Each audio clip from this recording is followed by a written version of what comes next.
Travis, thank you so much for joining us here at CAIS19.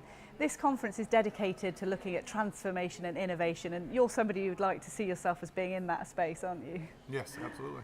Tell me about where you're at and why you've chosen to be there. Yeah, so I came from a traditional hedge fund investing background. Been out of college for 10 and a half years, and 9 of that was in energy investing. I was at a hedge fund called Magnetar Capital for a while, and then I was at a hedge fund called Point 72, Steve Cohen's hedge fund in New York. And I'm not a tech investor by background, and I'm not much of a tech guy. Like, I don't own an Apple Watch. I think Alexa's big brother. Like, I've always been like that. So the first time I heard about Bitcoin was when Silk Road got shut down, just from a fascination perspective. And shortly thereafter, Mt. Gox, the major Bitcoin exchange at the time, was hacked. And that was sort of confirmation to me that this wasn't really an investable asset class. That was early 2014, so I stopped paying attention to it. And then fast forward to the back part of 2016, the price started going back up. I started reading more about it. And early 17, Ethereum and all the ICOs started going crazy, and I started reading more about it. And then the summer of 2017, I fell down the proverbial crypto rabbit hole and started spending all my time reading about crypto, go to the gym, listen to crypto podcasts, go home, sit on the couch in the dark, read about crypto till the wee hours of the morning, wake up and do it all over again. And what was it that engaged you in that sense about what crypto was sort of representing? Yeah, so I kind of July, August, September 2017, I did about 500 hours of self-study. Like, I really just sort of swan dived into the space. And I don't have a computer science background. I certainly don't have a cryptography background. And I'm not an early stage tech investor. So a lot of these things were relatively new to me. But I kept coming across revolutionary concept after revolutionary concept about distributed ledger technology or blockchain, and I would come across these aspects of the technology that were things that I had just never seen before. And people talk about the trustless nature of distributed ledger technology, and this, specifically what they mean by that is a term called Byzantine fault tolerant, which actually means basically in the context of blockchain that you don't have to trust me, and I don't have to trust the other person in the network, but through computer science and cryptography and mechanism design on a blockchain, we can verify the accuracy and truthfulness of transactions, but we can do that without trusting anybody else in that network. And when I realized that, that struck me as something that was going to be tremendously revolutionary for the world, because everything that we know about the internet as it is built currently is built around these silos of trusted third parties, these middlemen. But the thing is that the internet as it currently sits today, participants are beginning to not trust or not fully appreciate some of the actions of those middlemen. And distributed ledger technology stands as a sort of solution to serve decentralization. To take out the institutions, if you like. And where are we at with blockchain in that sense? Is it going to be something that's we see come forward in the next 12 months, or is it 5 years? You know, we're talking about blockchain for a decade now.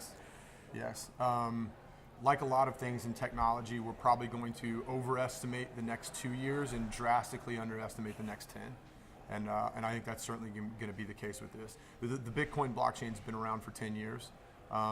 It's a little bit disingenuous to like give it sort of a 10-year-old age, because the first 5 years of it was incredibly experimental. And even the next couple of years after that, it honestly was mostly used to buy drugs on the internet, honestly. It really hasn't been since probably the middle of 2016 that Bitcoin, which is the oldest blockchain, has really stepped up onto the main stage and garnered kind of global recognition.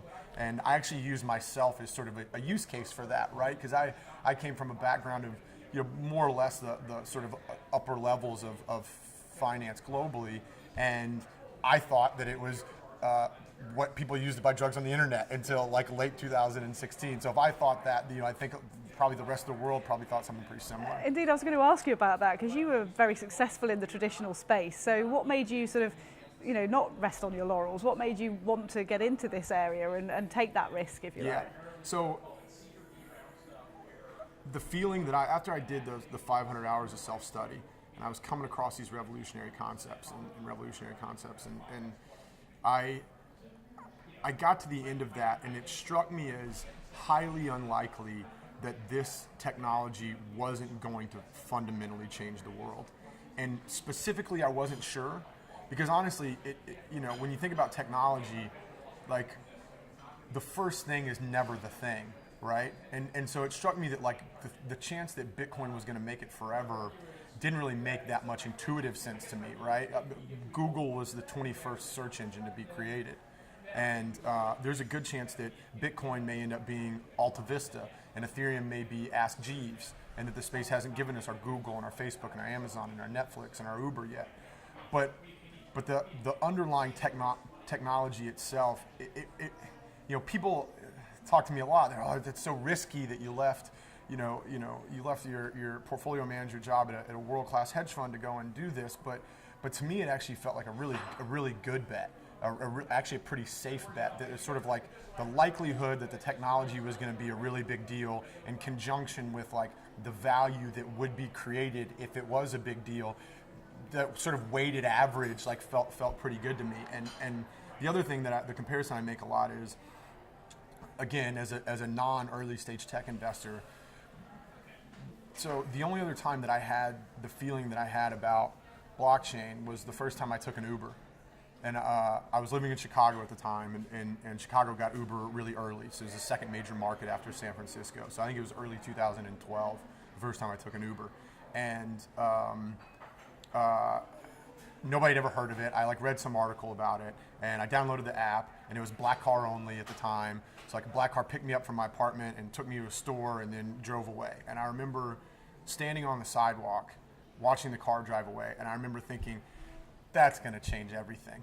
And I was sure about it. It didn't strike me as possible for it to not change everything. And then I used to joke around in the years thereafter, as Uber obviously did what it did, I should have just quit the hedge fund I was working for the day I took the first Uber and gone and walked into Uber's office and said, look, I'll do corporate development for you, just pay me in equity. And I would have been like the 25th employee of Uber or something like that. And that would have been a great deal for me, right? And so it was like that feeling of wanting to be into something on the ground floor. And the certainty. I was certain about it. And I'm not the kind of guy that, you just don't get that level of certainty that often. So what are you hoping when you're at a conference like this that you can impart to those who you're sharing panels with and having conversations with? And what do you hope to learn from them in terms of where things are in the global picture with finance? Yeah, so I come from a public markets background. So that's different than a venture capitalist background. So I like to, I think about this asset class kind of differently. And these are instruments that trade 24/7, 365. And so my public markets experience and the skill set that I've built over that career, I think gives me a unique perspective on investing in this asset class. So I try and share that with people.